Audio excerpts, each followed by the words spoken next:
Okay, so what's actually happening when data is going over a wire or a piece of fiber or through the air, whatever we're using? A lot of smart people would tell you that it's just bits over a wire, and they're not technically wrong. It is ones and zeros traveling over that physical medium. However, just like with literally everything in life, it's actually more complicated than that. This is not possible, but if you were to split open a twisted pair cable and dump out the raw exact bits that are traveling over that wire at that specific moment in time, and then try to interpret those bits yourself and turn them into whatever data is flowing over the link, you would actually get nowhere, because those bits aren't the actual data that needs to be sent. Those bits actually represent other bits, and the other bits are actually the data. Confused yet? Don't worry, I'm constantly confused all the time. What's actually happening here is called encoding.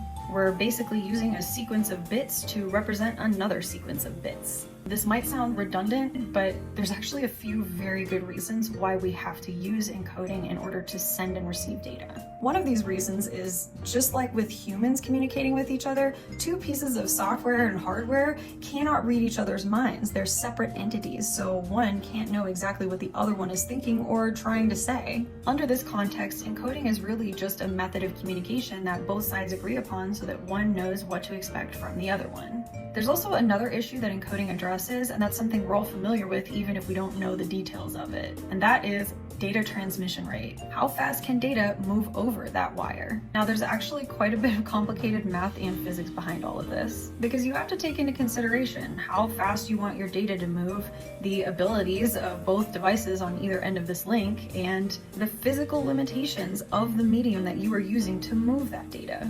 Encoding basically provides us a way to pack a bunch of bits into a symbol and send that out over the wire. Yes, a symbol is actually still a bunch of bits, but they're different bits than the actual data.